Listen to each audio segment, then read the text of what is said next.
At the beginning of 1945, with Hitler's Third Reich on the brink of collapse, the Allies were preparing to cross the Rhine, while the Red Army was relentlessly advancing toward the German border.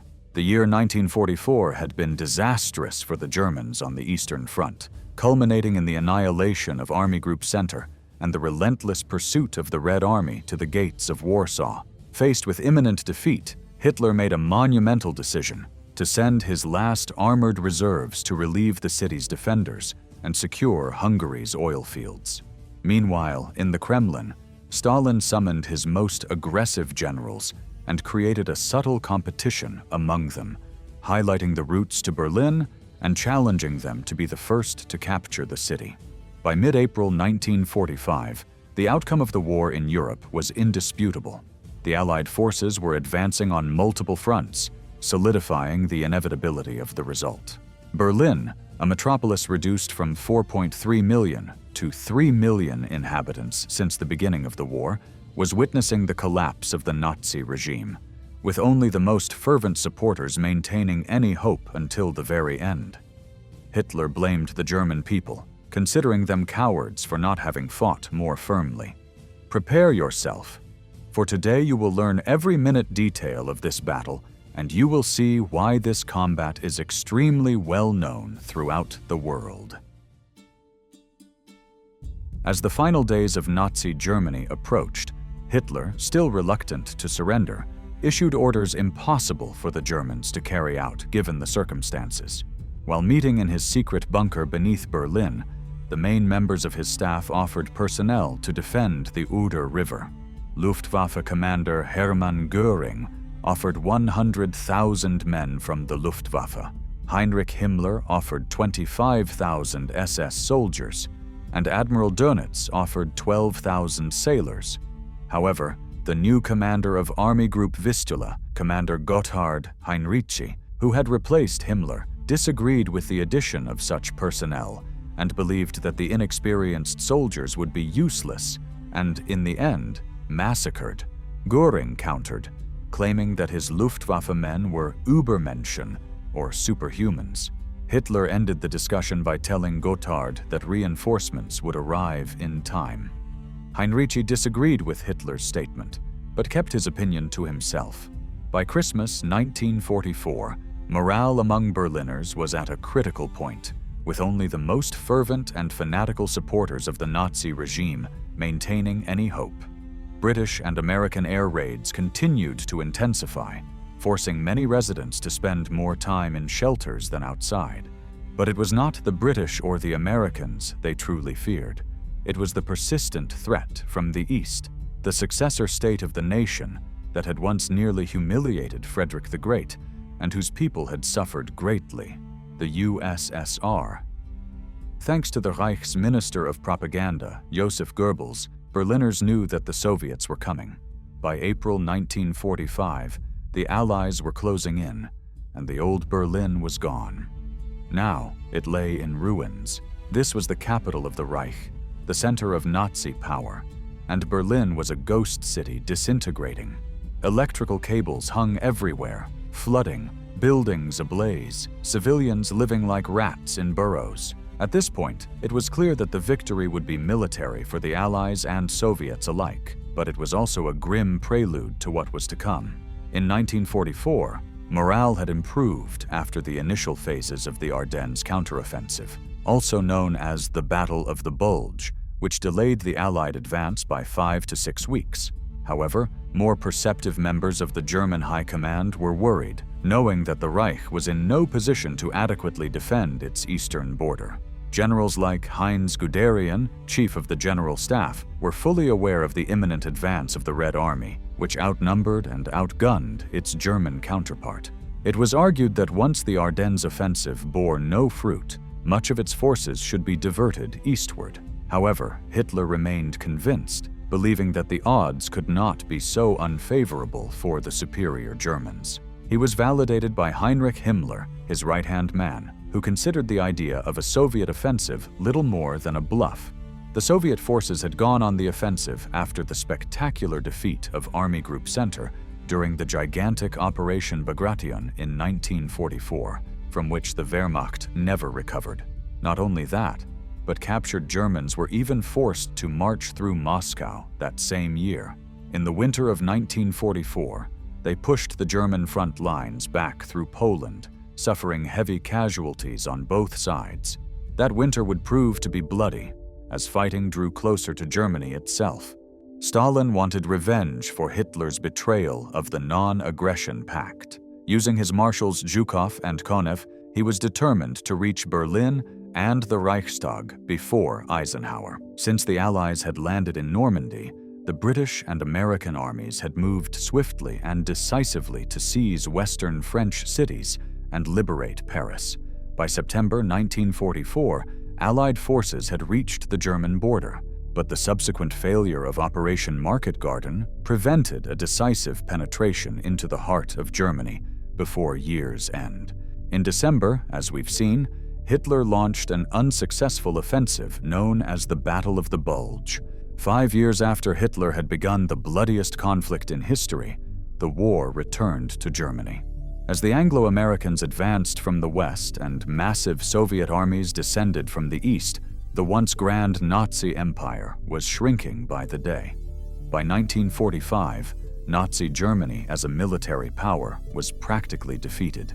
Germany was now reduced to a relatively narrow corridor, devoid of men, incapable of resupplying itself, plunged into chaos. The Germans themselves knew that the war would not last much longer.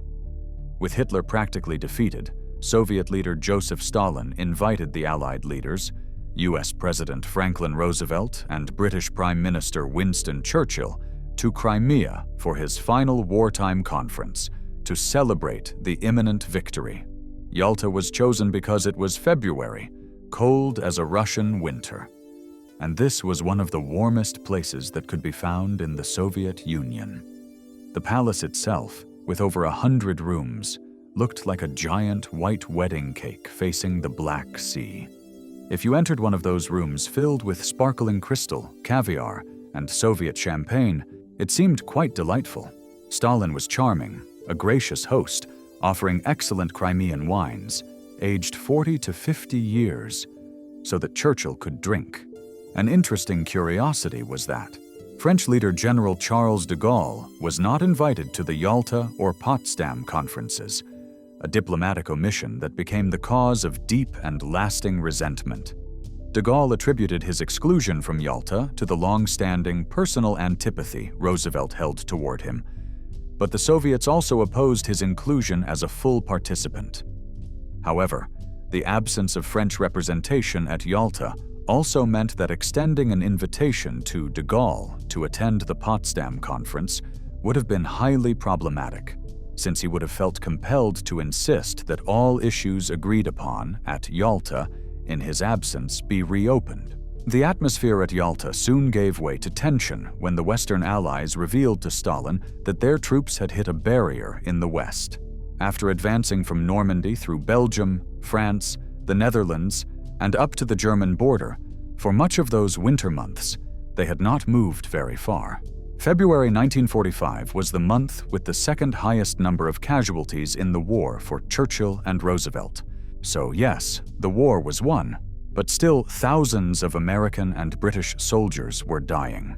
With little appetite on the Western side to sacrifice hundreds of thousands of men if the war were to end quickly, the main burden on the ground would fall to the weary Joseph Stalin and his exhausted armies. Stalin received this information with skepticism. He believed they wanted to lure the Red Army into being further decimated by the Germans in order to spare the British and Americans from losing more men in the West. Each of the three leaders had his own agenda for post-war Germany and liberated Europe. Roosevelt wanted Soviet support in the Pacific War against Japan, specifically for the planned attack on Japan, Operation August Storm, as well as Soviet participation in the United Nations. Churchill pressed for free elections and democratic governments in Central and Eastern Europe, specifically in Poland. Stalin demanded a Soviet political sphere of influence in Eastern and Central Europe as an essential aspect of the Soviets' national security strategy, and his position at the conference was so strong that he felt he could dictate terms. According to U.S. delegation member and future Secretary of State James F. Burns, it was not a question of what we would allow the Russians to do, but of what we could get the Russians to do. Stalin reluctantly agreed that his troops would bear the brunt of the fight to take Berlin, but in return, he wanted some guarantees from the Allies regarding the post-war world. He wanted to ensure that the Soviet sphere of influence would be protected and controlled as much as possible, providing a buffer zone and potential for future expansion. In addition to a communist bloc in Europe, Stalin demanded that, after the war, Germany be divided among them. The goal was to ensure that Germany could never again rise as a military power and threaten Europe or the world. They agreed on the demarcation boundaries. They agreed that, at this point, the British, Americans, and Soviets would each have zones both in Germany and in Berlin. Berlin represented a fascinating compromise at Yalta. According to the established zones, Berlin was entirely within the Soviet zone. However, they made a special exception for Berlin, likely to demonstrate its significance. The Americans and British received slices of Berlin as zones within the Soviet zone. As the war neared its end, when German military power was collapsing, Allied forces surrounded the Nazi concentration camps. The Soviets arrived from the east, and the British, French, and Americans from the west. Frantically, the Germans began removing prisoners from camps near the front lines and sending them to forced labor camps within Germany itself. At first, prisoners were transported by train, but later they were forced to walk long distances on foot in what became known as the death marches. They were forced to march great distances, exposed to extreme cold without coats, with little or no food, water, or rest. Those who could not keep up were shot dead. The largest death marches occurred in the winter of 1944 to 1945, when the Soviet army began liberating Poland. 9 days before the Soviets reached Auschwitz, the Germans forced tens of thousands of prisoners to march from those camps toward Wodzislaw, a city 56 kilometers away, from where they were transported to other camps in freight trains. On average, 1 in every 4 prisoners died along the way. Countless times, the Nazis executed large numbers of prisoners before, during, and after the marches. In one such case, 7,000 Jewish prisoners, among them 6,000 women, were removed from camps in the Danzig region, which bordered the Baltic Sea to the north. During that 10-day march, 700 human beings did not survive the ordeal and either died or were coldly executed by the German Nazis. The survivors who managed to reach the Baltic coast were forced into the water, where they were mercilessly shot to death. With the post-war map defined, Joseph Stalin began planning the final great assault of the war. It was a chance for him to finally secure his legacy as a great leader. Stalin had always wanted to be a military commander. He began as the son of a cobbler in Georgia, studied for the priesthood, converted to Marxism, and became a fanatical Marxist. From the beginning of the revolution that transformed Russia from a czarist empire into a communist state, Stalin's ambitions only grew. He saw himself, above all, as a historical figure, a Russian leader, a successor to Peter the Great and Alexander I, who had conquered Paris. When Lenin fell ill and died in 1924, Stalin gradually assumed leadership of the country. During his rule, socialism in one country became a central principle of the party's doctrine, and his predecessor's new economic policy was replaced by a centralized economy. Under the 5-year plan system, the country underwent collectivization and rapid industrialization, but suffered significant disruptions in food production that contributed to the famine between 1932 and 1933. To eradicate those considered enemies of the working class, Stalin instituted the Great Purge, during which more than 1 million people were imprisoned and at least 700,000 executed between 1934 and 1939. But for the supreme Russian leader, capturing Berlin was more than simply a military achievement. It was about avenging Hitler's murderous enemies. This 4-year war waged against the Soviet people. Adolf Hitler invaded the Soviet Union in pursuit of totalitarian conquest. He wanted to exterminate the people who lived there, or turn them into a kind of slave to serve the German master race. The war he unleashed upon the Soviet Union was genocidal. They waged this ideological war that involved burning villages, lining people up and shooting them, treating vast numbers of prisoners of war as slaves, and letting them die of starvation. Tens of millions of people were killed. The Soviet soldiers, having witnessed the atrocities committed in their homeland, felt a burning desire to bring the fight directly to the Germans. Germany, in turn, had become a battlefield after 3 years of intense bombing. Nearly all of its major cities had been reduced to rubble, including Berlin, which was now preparing for a final showdown. Hitler referred to Berlin as a fortress city, implying that it must be defended to the last man. The prevailing mentality was that every soldier must fight to the death to protect the city. This was Hitler's ethos, instilling an atmosphere of fear and dread in Berlin. He insisted that every meter of the city had to be defended without yielding or surrendering. The order was to keep fighting, no matter the cost. The remaining defenders of Germany now had an arduous task ahead.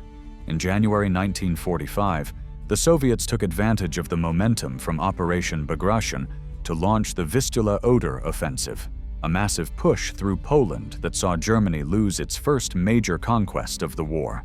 With the renowned Field Marshal Georgy Zhukov leading the Soviets, they annihilated 45 divisions, claiming to have killed or captured 100,000 men. The offensive was halted at the Oder River, on the border of the German homeland.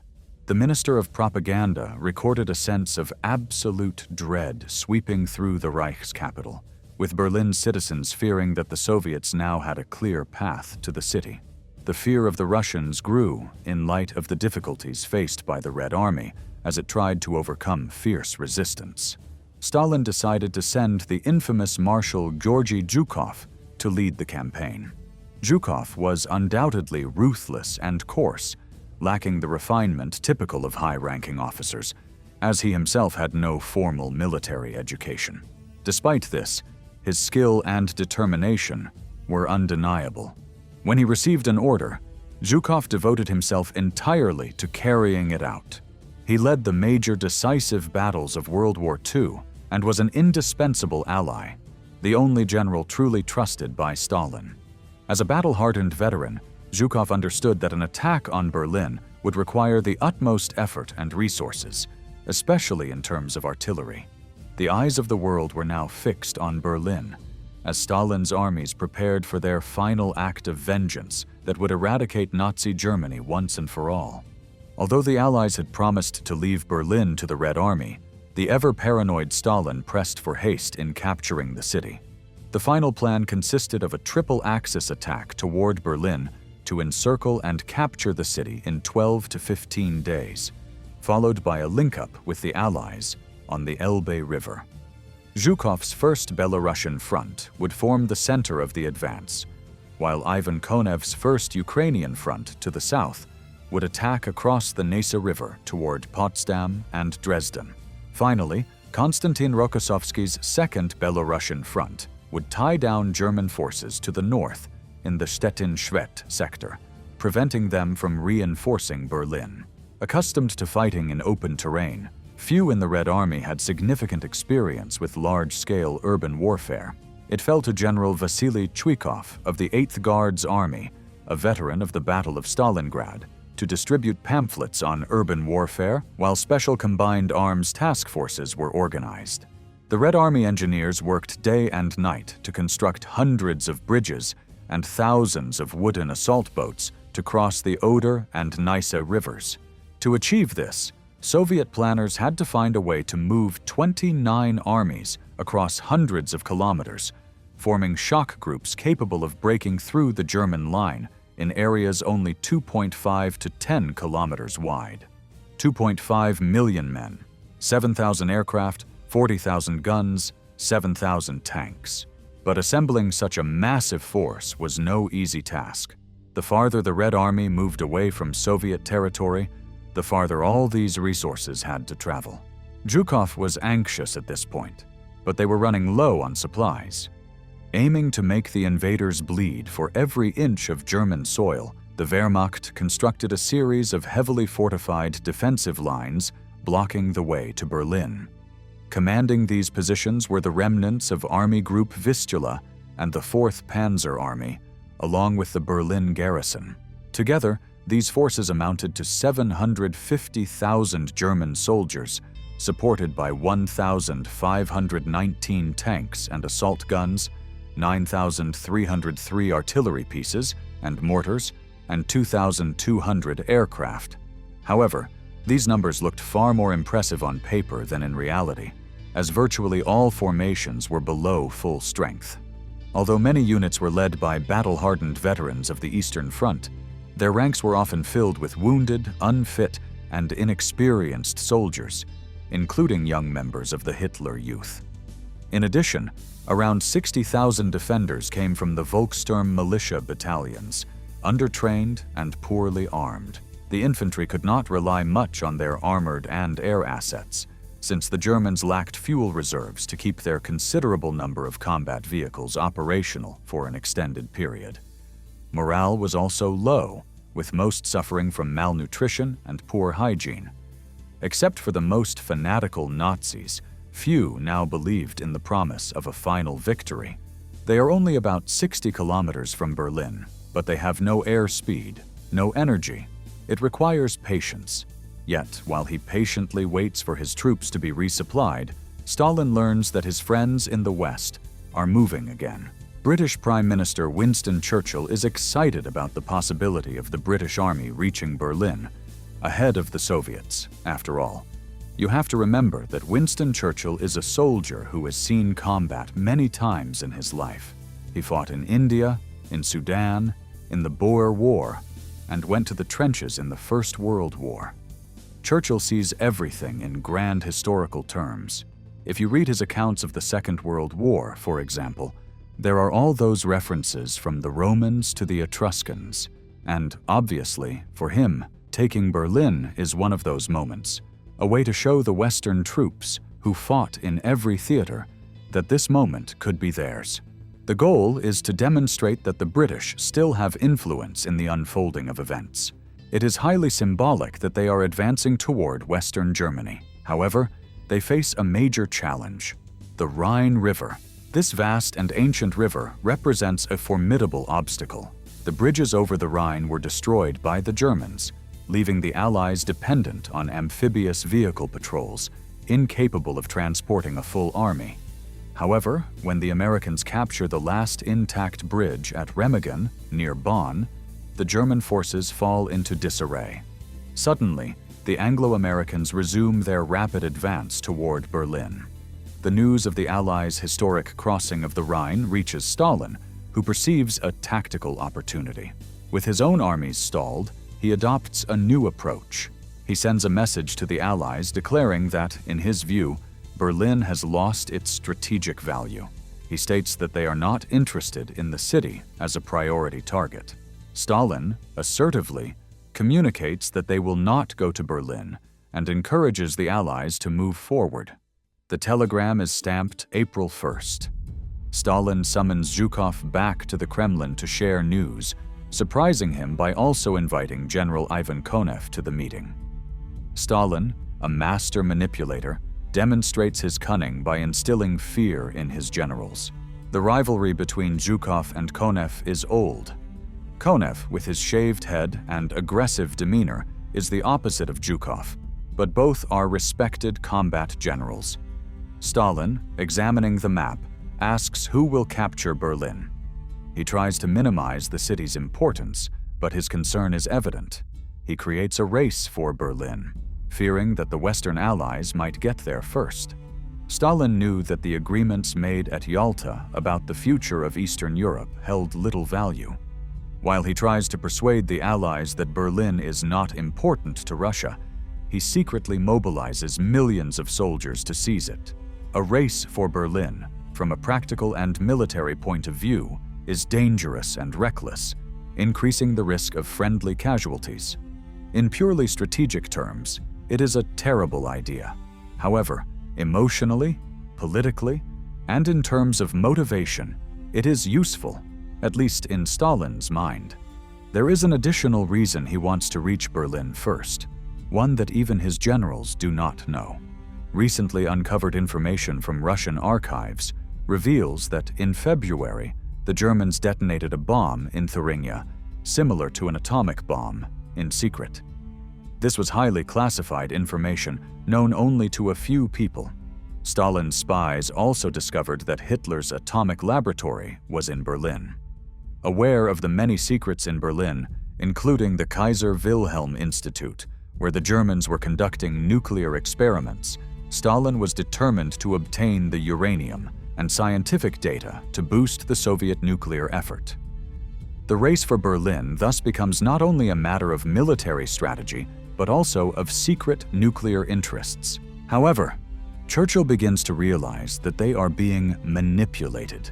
He recognizes the centrality of Europe on the global chessboard and is fully aware of the threat posed by communism. He fears that, if they do not act cautiously, the communists of the Soviet Union will advance into the West. Churchill was the first to perceive the threat that Hitler represented to world peace, and understood long before others the danger of Bolshevism. Churchill saw clearly that a new battle was emerging, a struggle for control of Eastern Europe, and that the Western Allies had a moral responsibility to protect that region from Stalin. If Churchill can keep the Anglo-Americans moving, there is still a chance to take Berlin and save Germany and Eastern Europe from communism. It seems that this opportunity may be within their grasp now. As they cross the Rhine, they encounter severely weakened German forces. Hitler's ranks are so decimated that he must resort to forming the Volkssturm, composed of civilians, the young, and the elderly, many without uniforms. Many members fought to the death out of fear of being captured by the Soviets, resisting to the end, in accordance with their alliance. Without training or cohesion, the German defense collapses. Volkssturm units fought desperate battles against Allied forces in Berlin, and, on several occasions, their members participated in atrocities alongside German civilians and the Hitler Youth, supervised by members of the Schutzstaffel. However, Churchill faces a problem. The British are short on men, while the Americans hold absolute control of the Western Alliance. Less than a month before Germany's surrender in the war in Europe, on April 12, 1945, the American president dies. But Churchill's prospects of persuading the Americans to advance on Berlin suffer a setback with the sudden death of his closest ally. Now, the decision to capture the German capital falls upon the sober and pragmatic supreme commander of the Allied forces, Dwight Eisenhower. The Soviet advance and eventual capture of the German capital went unchallenged by the Western Allies. In an effort to avoid a diplomatic problem, U.S. Army General Dwight Eisenhower attempted to direct his forces toward southern Germany to cut off and annihilate the Wehrmacht there and prevent the possibility of the German government attempting to resist in a national stronghold in the Alps. Eisenhower was willing to advance toward Berlin, provided it could be done with relative ease and few casualties. However, looming over him was the concern about the imminent battle in Japan, which everyone feared would be the mother of all battles. The planned invasion of the southern Japanese islands promised to be bloody and terrible, given the expected resistance of the Japanese. Rushing toward Berlin unnecessarily would only weaken the forces destined to face Japan. General Eisenhower's armies were encountering resistance that ranged from almost non-existent to fanatical as they advanced toward Berlin, which was 200 kilometers from their positions at the beginning of April 1945. Winston Churchill urged Eisenhower to continue the advance toward Berlin through the 21st Army Group, under the command of Field Marshal Montgomery, with the intention of capturing the city. Even General George S. Patton agreed with Churchill that he should order the attack on the city, as Montgomery's troops could reach Berlin in 3 days. However, General Omar Bradley warned that capturing a city located in a region already assigned to the Soviets at the Yalta Conference could cost 100,000 casualties. On April 15th, Eisenhower ordered all armies to stop when they reached the Elbe and Mulde rivers, thus immobilizing the spearheads while the war continued for another 3 weeks. Stalin decided to intensify his plan, fearing that the Allies might overtake them. With his armies advancing toward Berlin, Stalin was direct with his generals. They had only 2 weeks to reach the Reichstag, the iconic parliamentary building in the heart of the city. For the Soviets, the Reichstag was a symbol of the Third Reich. Its capture would have tremendous significance. Joseph Stalin insisted that the building be taken in time for International Workers' Day, which was on May 1st. Stalin ordered that the Allies be given no chance to get there first. He wanted the Soviet flag flying over the Reichstag immediately. Thus, the race was officially on. With Zhukov advancing from the east and Konev moving from the south, millions of Soviet soldiers were in full march toward Berlin. We're talking about an immense army, not a small force. They were closing in on one of the great capitals of the world. Berlin was a colossal city in its own right. In addition to being filled with military personnel awaiting the Soviets, it also housed a trapped and terrified civilian population waiting for the imminent assault. The Berliners were paralyzed with fear about what was to come. As news of the Russians' imminent arrival spread, some tried to escape while there was still time. Questions arose about whether to abandon Berlin before the next great attack was unleashed, perhaps resulting in tragedy. Most people just wanted to survive, especially families and mothers, who were determined to face this impending catastrophe. People did what they could to protect themselves. Defenses and fortifications were erected in a desperate effort to defend the capital. Trenches were dug in the parks, anti-tank ditches were excavated, and mines were planted. While Berliners mobilized to protect their homes, what was left of the German army dug trenches on the edges of the city. The first line of defense was in an area known as the Seelow Heights, considered by the Germans as the Gates of Berlin. The Seelow Heights were enormous cliffs, and the top formed a kind of platform, giving the Germans a perfect view of the valley below. They were entrenched and had removed as much equipment as possible. Heading straight into this mile of steep, heavily defended ground was Marshal Zhukov's army. If he wanted to meet Stalin's deadline, he knew he would have to attack with everything he had. So he decided to carry out the largest artillery bombardment ever seen on the planet. After this colossal wave of artillery, hundreds of men began shouting toward Berlin as tank engines roared and elite troops advanced toward the heights.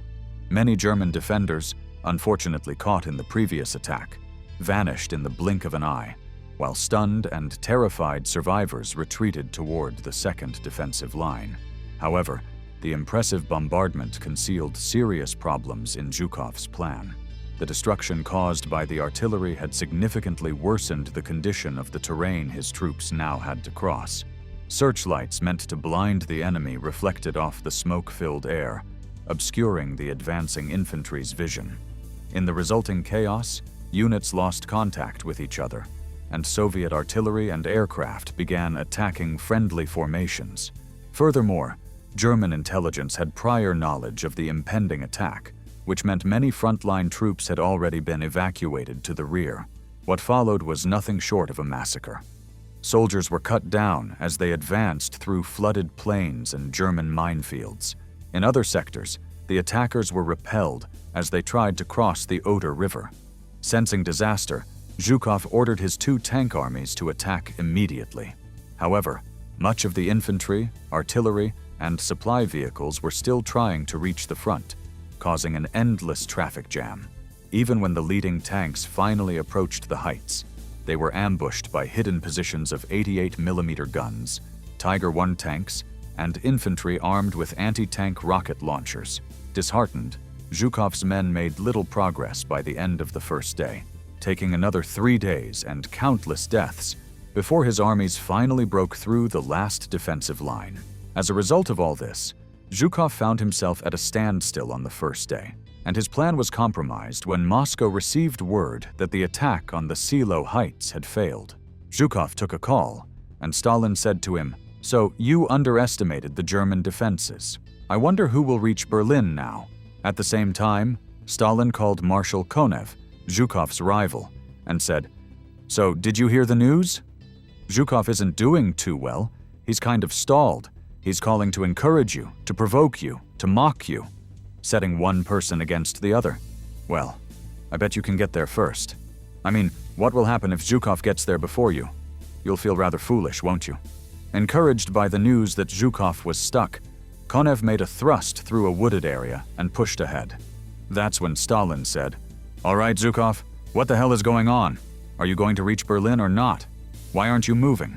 Unfortunately for Zhukov's forces, his only way to beat Konev to Berlin now is to break through the German lines by brute force.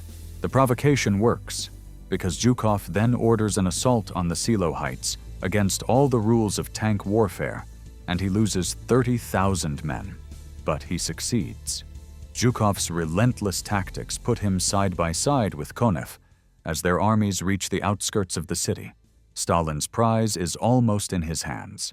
And now, at the final obstacle, he receives word that the Western Allies have reached the Elbe River, west of Berlin, and have decided not to advance any further. The Allied commander in the West, Dwight Eisenhower, had built his career on calm and measured decisions. Therefore, he decides not to push his way to Berlin in order to save Allied lives. He says, "Stalin is our ally. We have no reason to fear him or to think he will do anything improper, because we trust him." This situation really does not align with military logic, especially when estimates suggest that it would take 100,000 troops to capture the city. This causes great concern, especially among the British, as Churchill and others are determined to reach Berlin. However, for Stalin, 1,000,000 men is just a statistic, as he often says. In the Red Army, human life is not valued for its own sake, but for what can be achieved through it. Even when informed that Berlin is within reach, Stalin chooses not to take risks. He sends one of Konev's units to make sure the Allies keep their word.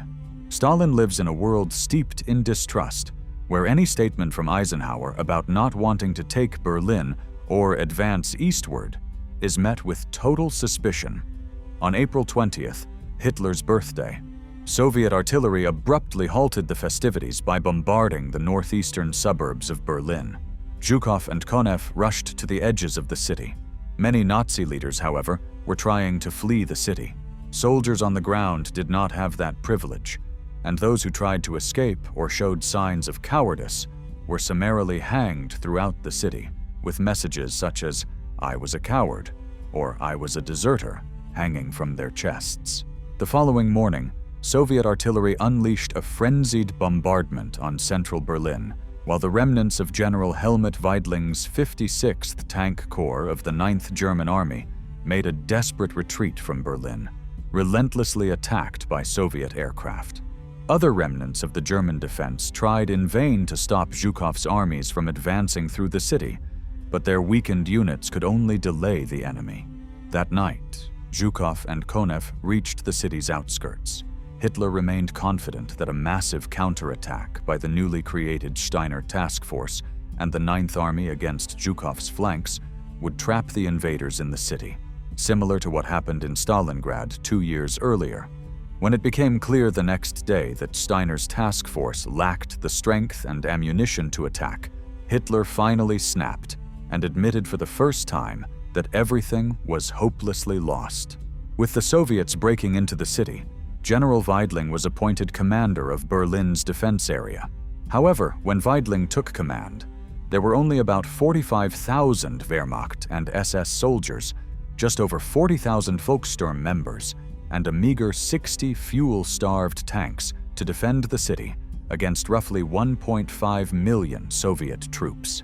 Inevitably, Zhukov's armies managed to drive the defenders from the eastern and southeastern suburbs by the 23rd, while other flanks tightened the noose around the city. With imminent defeat in sight, many defenders began to lay down their arms. However, some continued to resist fanatically. At Tempelhof Airport, a mixed group of German defenders led by the SS, including about 100 members of the Hitler Youth, wreaked havoc on attacking Soviet tanks and infantry. It took a massive air and artillery bombardment to finally capture the airport. At that point, the siege of Berlin was complete. Hitler, delusional, promised Weidling that another massive counterattack by General Wenck's 12th Army in the southwest would come to the aid of the besieged defenders. However, Wenck had no intention of embarking on a futile suicide mission and instead moved to relieve the German troops encircled further east. On April 25, 1945, the Russians met the Western Allies for the first time. While Stalin played his suspicious games, the soldiers believed it was nothing more than a triumphant meeting of friends, and it became known as Elba Day. And of course, there were great celebrations, propaganda photos, much drinking, and much dancing. With the Western Front pacified at the Elbe, Berlin's fate in the hands of the Red Army was sealed. For the cultural elite, it meant saying goodbye to their city's illustrious history. As the Russians approached the city gates, Berlin was but a shadow of what it once was. One of the few buildings still partially standing was the Philharmonic Hall. So the crazy idea emerged to hold one final concert, a sort of farewell to culture in the city. The Philharmonic began to play on April 12th, with cyanide tablets being distributed to all members of the audience. Hitler appointed SS Brigade Führer Wilhelm Mohnke as battle commander for the Central Government District, which included the Reich Chancellery and the Führerbunker. He had more than 2,000 men under his command. Weidling organized the defenses into 8 sectors designated A through H, each commanded by a colonel or a general, but most had no combat experience. The Volkssturm was a national militia established by Nazi Germany in the last months of the Second World War. It was composed of men recruited between the ages of 16 and 60 who were not already serving in a military unit. The Volkssturm had a force of about 60,000 in the Berlin area, made up of 92 battalions, of which about 30 battalions of Volkssturm the Foreign. Those with some weapons were sent to forward positions, while those of Volkssturm II, those without weapons, remained in the city center. One of the few substantial combat units remaining to defend Berlin was the LVI Panzer Corps, which held the southeastern sector of the city, while the remaining parts were defended by what was left of the SS, the Volkssturm, and formations of the Hitler Youth. Meanwhile, Hitler denounced every perceived betrayal to the inhabitants of the Führerbunker.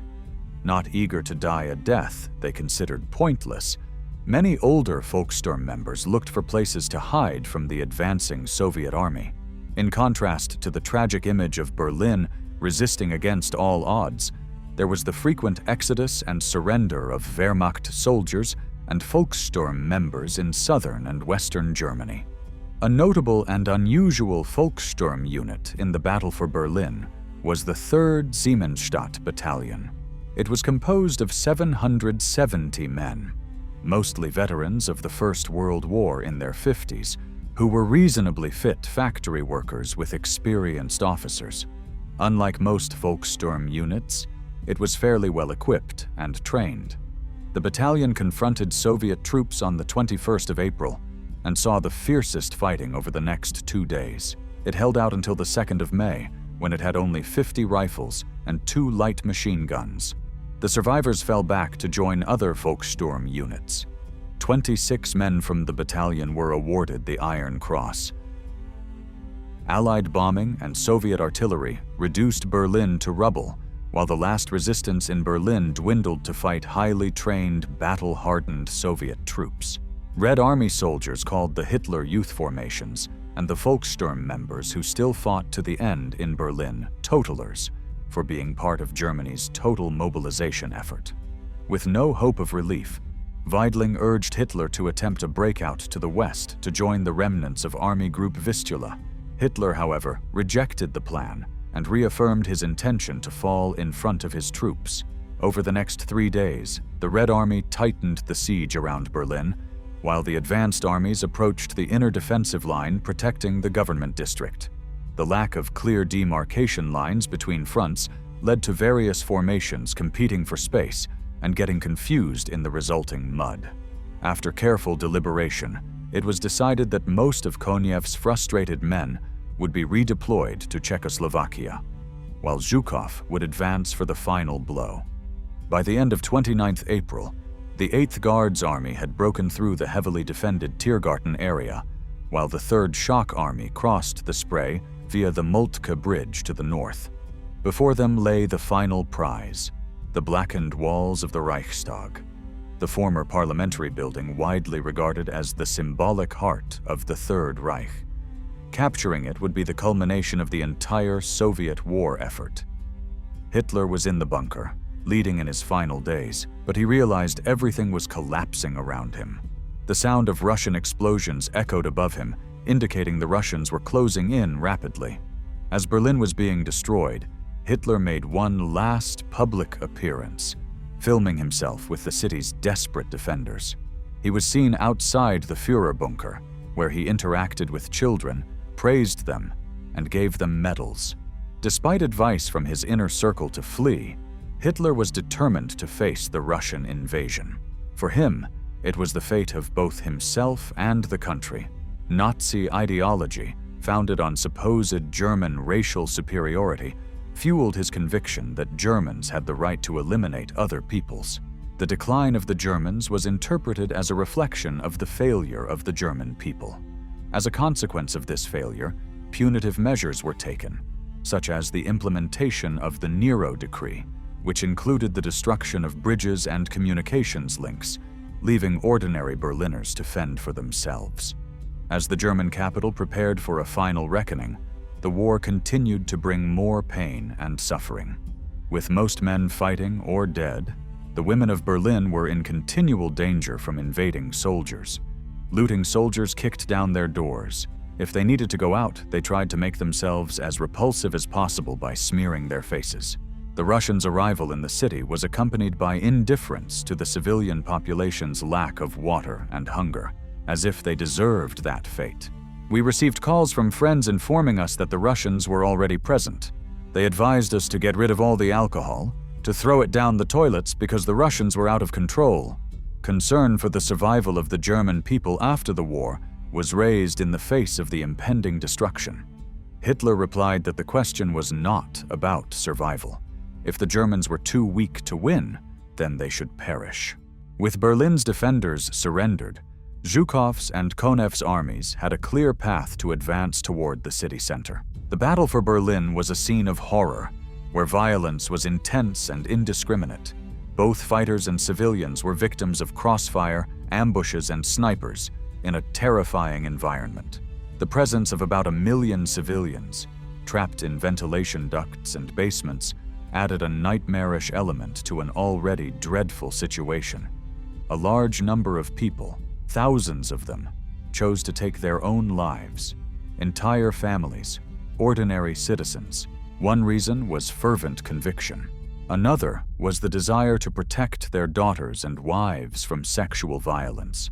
When some Soviets had access to alcohol, they attacked indiscriminately. It is estimated that about 100,000 women were victims of rape in Berlin, and 2 million across Germany. The Red Army proved extremely brutal. Driven by a strong desire for revenge, they did not hesitate to loot or set fires. I cannot say beyond doubt that no one did anything wrong, especially in the rear, but I must say that our commander, General Zhukov, was not the type to let his troops run wild. Our orders were very strict, and we were closely supervised by political and counterintelligence officers. If anyone was caught, they were severely punished. There may have been isolated cases in the battalion, but on my patrol I never witnessed any of that. Street after street, house after house, Soviet troops advanced toward the city's historic center. On the front line of the German defense were youths recruited by Hitler, now mere pawns on the front line. They were children, not truly understanding what they were doing.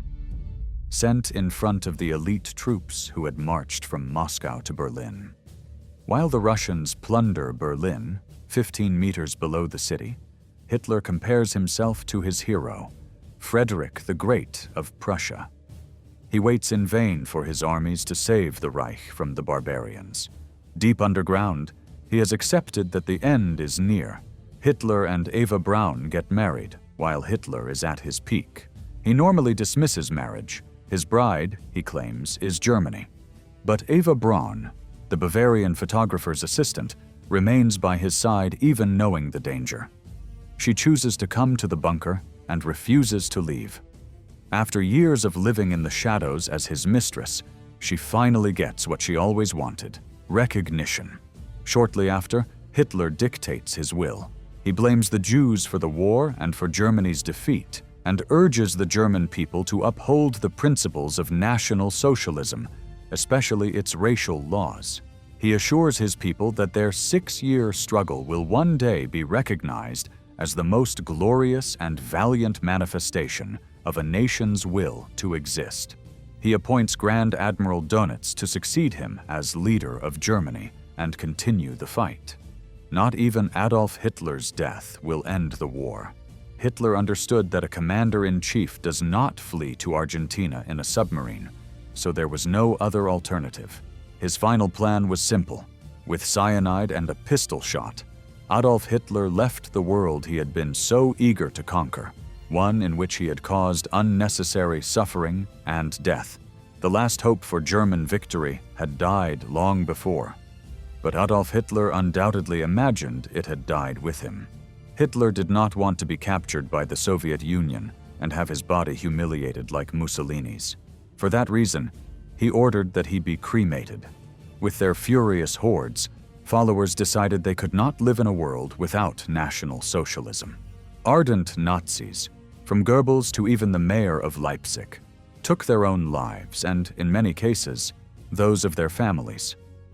While Hitler's charred body lay half destroyed, barely a kilometer away, the Russian armies held the heart of the Reich in their hands.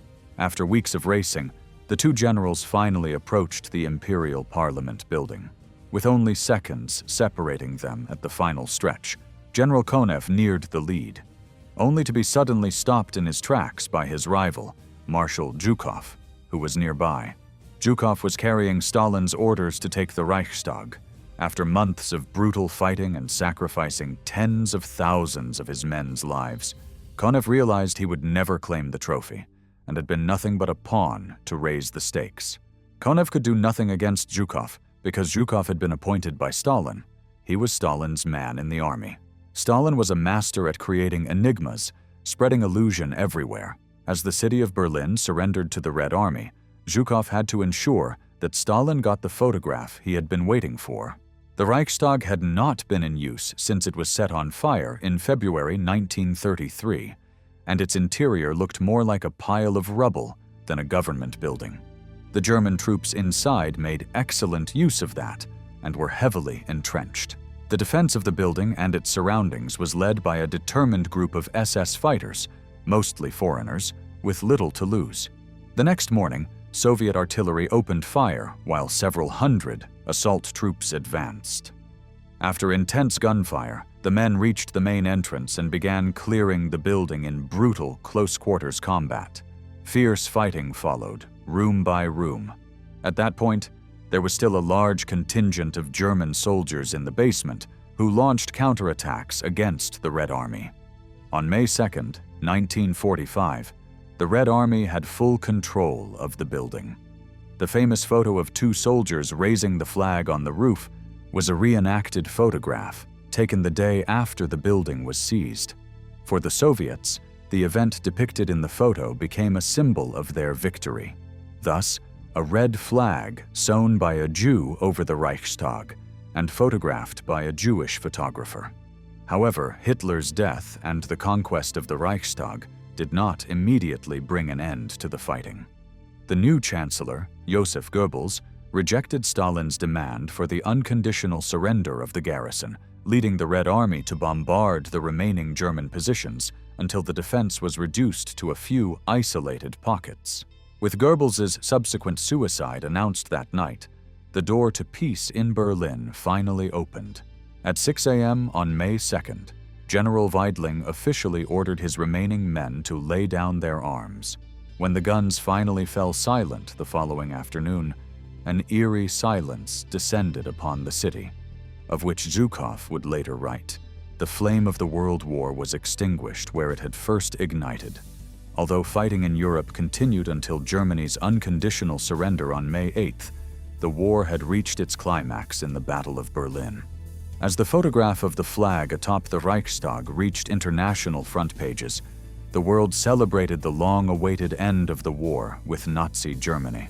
Marshal Zhukov was rushed back to take a place of honor in Moscow's parade, where he was hailed as the greatest war hero of his country. The German plan to win in the final years of World War II depended entirely on what was happening at the moment. Hitler and the High Command spent the end of the war in a reactive state, constantly changing strategic priorities to secure the completion of short-term objectives, most of which never materialized. Whether driving toward the Caucasus oil fields in 1942 or raising millions of old men and boys to fight battle-hardened Allied soldiers in 1944. Hitler was not a military strategist, but a vain tyrant with exceptional oratory skills who sought to impose his vision on the world. And when the world did not accept his vision, he sought to punish it, beginning with his own people. Germany resisted far longer than many would have suspected, partly due to ideological fervor, but mainly out of fear, whether of Allied justice or Soviet or Nazi reprisals. Even with this intoxicating mixture of fear and zeal in the air, Hitler began to believe that the German people were not only weak, but had betrayed their Führer, costing them their chance at racial domination. His paranoia reached its peak in March 1945, 2 months before the final surrender, when Albert Speer presented Hitler with a report stating that the economy could withstand only 1 more month. Perhaps surprisingly, Speer's reports ended with a humanitarian appeal, urging Hitler to consider the safety and survival of the German people, and to make provisions for them in the post-war world. Hitler's supposed response displayed the ruthlessness he believed his subjects lacked. He exclaimed, "If the war is lost, the people will also be lost. It is not necessary to worry about what the German people will need for their elemental survival. On the contrary, it is better for us to destroy even those things." Just pay attention to this part. A historian from the Higher School of Economics in Moscow stated in a BBC radio program that the soldiers of the Red Army were stunned upon arriving in Germany. For the first time in their lives, 8 million Soviet people went abroad. The Soviet Union was a closed country. All they knew about foreign countries was that there was unemployment, hunger, and exploitation. And when they arrived in Europe, they saw something very different from Stalinist Russia, especially in Germany. They were truly furious. They couldn't understand why, being so rich, the Germans had come to Russia. Declassified Russian archival data indicate 81,116 Soviet deaths in the operation. Another 280,251 were reported as wounded or ill. The operation also resulted in the loss of approximately 1,997 tanks and self-propelled armored vehicles. All losses were considered irreparable, meaning beyond any possibility of economic repair or no longer usable. The Soviets claimed to have captured nearly 480,000 German soldiers, and it is estimated that around 125,000 civilians died during the entire operation in the capital. In the areas captured by the Red Army, and before the fighting in the city center ended, Soviet authorities took measures to begin restoring essential services. Nearly all transportation into and out of the city had been rendered inoperative, and destroyed sewers had contaminated the city's water supplies. Soviet authorities appointed local Germans to lead each city block and organized cleanup operations. The Red Army made a great effort to feed the city's residents. Most Germans, both soldiers and civilians, were grateful to receive food distributed in the Red Army's public kitchens. After the capitulation, the Soviets went door to door, arresting and imprisoning anyone in uniform, including firefighters and railway workers. Other authors question the narrative of sexual violence by Red Army soldiers as being anything more than the sad normality found on all sides during the war, including among the Western Allies. Nikolai Berzarin, commander of the Red Army in Berlin, quickly introduced penalties, including the death penalty, for looting and rape. Despite Soviet efforts to provide food and rebuild the city, hunger remained a problem. In June 1945, a month after the surrender, the average Berliner was receiving only 64% of the daily ration of 1,240 calories. Across the city, more than 1 million people were homeless. For Stalin, the work was only beginning as the world celebrated. He ordered his troops in Berlin to begin hunting for the spoils of war. He initiated a large-scale reparations project before the Western Allies arrived, dismantling factories, libraries, and works of art. He sent his special teams to try to recruit scientists to take back to the Soviet Union. And, of course, he set his sights on the Kaiser Wilhelm Institute because of the nuclear materials stored there. But when his spies arrived at the laboratory, aside from a batch of uranium and a few research papers, they discovered that Hitler's atomic project had not advanced beyond its earliest tests. But Stalin still believed there was something there. He knew that this weapon would one day be the weapon of the future, and it was only after the Battle of Berlin that he realized the Americans were actually far ahead in nuclear weapons development, as proven by the nuclear bombing of Hiroshima. Stalin understood that it was more a show of force against the Soviet Union than against the Japanese. Stalin's paranoia was growing. The first to feel his wrath were some of his closest collaborators. He adopted a blood and iron mentality, reimposing Soviet power through death, purges, terror, and imprisonment, all to strengthen his personal rule. One of the measures he took was to immediately demote his generals. Thus, he reduced Zhukov's role after the war, sending him to Odessa, a post of lesser military importance. Now, the world was dividing in two, between the Western Allies, led by the Americans, who became the first superpower, and the Soviet Union, which very quickly became a nuclear power and the second superpower. And Germany was split in half. Help us keep this project alive here on YouTube by subscribing to the channel. Thanks for watching, God bless you all, and see you soon.